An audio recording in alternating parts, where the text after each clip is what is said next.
Hello, so this is our ofe onugbu and ofe nsala that we just made. If you'd like to know how this was made, please stay to the end of this video. Thank you. Hello everyone, welcome back to Nicole's Kitchen. Good morning, good afternoon, good evening to you, depending on the time zone of where you're watching us from right now. Right here in New Delhi, it is 8 p.m. and I say good evening to you all, and I wish you all a very wonderful weekend. So today we'll be having a tutorial on how to make ofe onugbu, known as bitter leaf soup, and a bonus tutorial, ofe nsala, known as white soup in English. So if you have not subscribed to our YouTube channel, please subscribe to our YouTube channel, and do not forget to click the notification bell so that you'll be notified whenever we post a new video here. Thank you all for liking, commenting, and sharing, because I know you're going to like, comment, and share. So I hope you learned something new today and put it to good use. So without further ado, let's get to it and know how it is made. Ofe onugbu and ofe nsala soup coming right up. Love you all. Bye. So guys, these are the list of ingredients that you would need, which I'll be calling one after the other. This is our cocoyam. We've boiled it already. And that is our chicken. We've washed it already. That is our shaki. We've washed it. This is our leaf, bitter leaf. We'll get it dried. I've boiled it. I haven't washed it yet. That's our fresh cow meat. That is our sliced onions, fresh pepper, crayfish, fresh Titus fish, ukboroko, you can call it stockfish. This is our dried catfish. You can option anything you want, but you see this ogiri, do not option it out. It is very important. And these are seasonings that we'll be using to season our meat, chicken, and shaki. So that's our beni, chicken spices, and cow meat spices, our thyme. So these are other seasonings that I like to season my meat with. And don't forget the palm oil for the ofe onugbu. So this is our chicken spices, our cow meat spices. This is also for chicken. I like to season my meat very well. So this is the thyme, and that's the curry powder. That's our rosemary. That's our basil, also very nice. This is our ginger powder, and that's our garlic powder. We use all these to season our meat. This is the salt to taste. So if you want this is a bouillon cube, the Maggi. So I'll be showing you how I season one part of the meat, because I'll be doing the same thing to the other. We'll add our ginger. This is the cow meat. I'm seasoning it now before boiling it. That's our ginger powder. This is our garlic powder. We'll be adding to the meat. I like to season my meat very well. That's our basil, because I almost never add any other season to my soup. I use the season from the meat to make the soup. That's the rosemary. So make sure you season your meat, your chicken very well. A bit of curry, not too much, because it's a soup, not a stew, but you need to season your meat very well. It makes the soup taste even much more better. So now we're adding our Maggi cube, or you can also call it bouillon cube.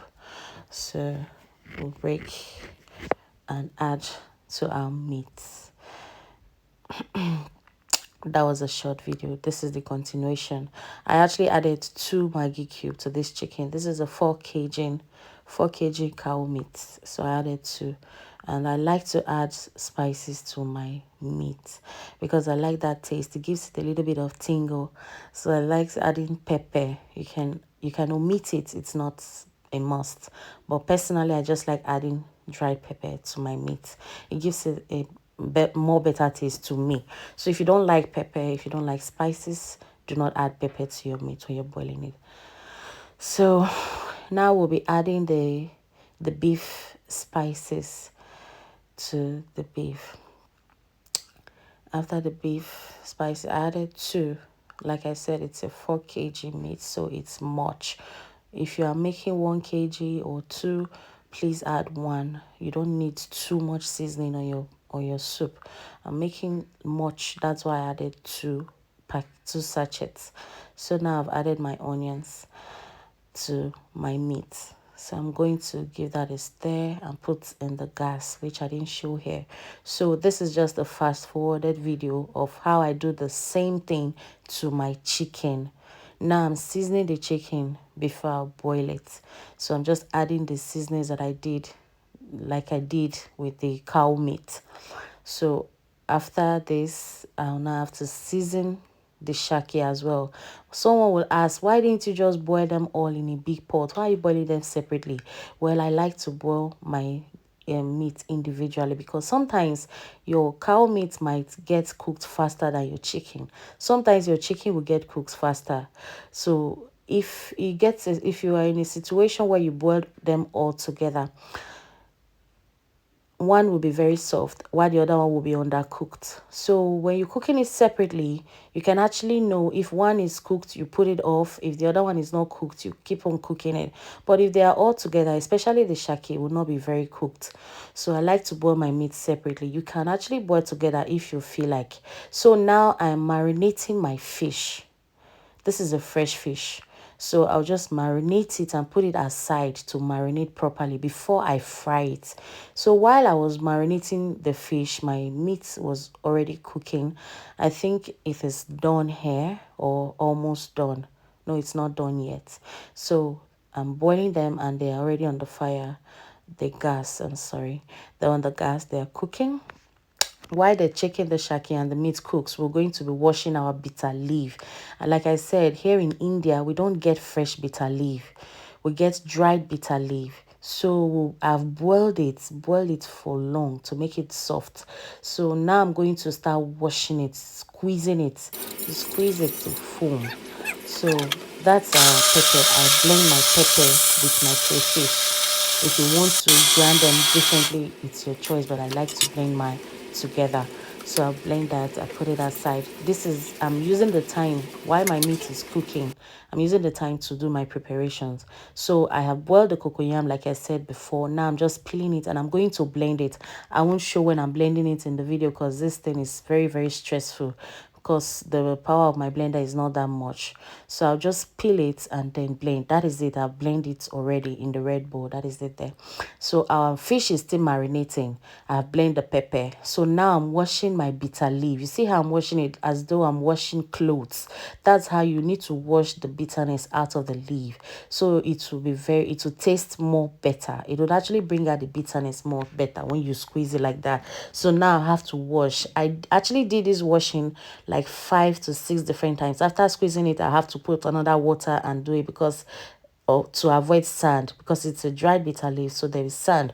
So you have to wash and wash and wash until you don't see sand no more. So this is actually a Cameroon pepper. I didn't show this in the beginning because it's for the nsala. Remember, the nsala soup is a bonus class. So this is the only different thing that I'm adding to the nsala. So this is Cameroon pepper. You can add any other pepper you like, but I just prefer Cameroon pepper. So I'm blending it at the moment so I can add to the nsala soup. So now my fish has marinated and I'm frying it. So you just heat up your oil a bit and then you start frying. So when you marinate your fish, it makes it taste much more better. It allows the ingredients to go into the fish more. So now we've fried our fish. We've washed our fishes, those okporoko and catfish. I have washed my leaves and I've made my preparations. So it's now to make the soup that is remaining. So I have separated my meat. You see, I've separated my meat. I put the nsala soup, the nsala meat in a separate pot, and I put the bitter leaf soup. This big pot is for the bitter leaf soup. So I've added my stock fish so that it will be cooking. So after some time, I added my ogiri, like you just saw. After I added my ogiri, I added my pepper. I added fresh pepper to the bitter leaf and I added the Cameroon pepper to the nsala. So now I'm adding the oil. You have to give time though. You don't just add it all instantly. After the pepper, you have to give some time to boil before adding the oil. So now I'm adding my dried catfish. So I let it to boil for some minutes before I added my cocoyam. This is the blended cocoyam that I'm adding now to the bitter leaf soup. So I added the palm oil only to the bitter leaf soup. You do not add palm oil to your nsala. This is the nsala soup. You can see it. I didn't add palm oil. You don't use oil to cook nsala, the white soup. So it's almost the same process, just that there is no oil and no bitter leaf. So that's the difference. That's why I made it as a bonus class.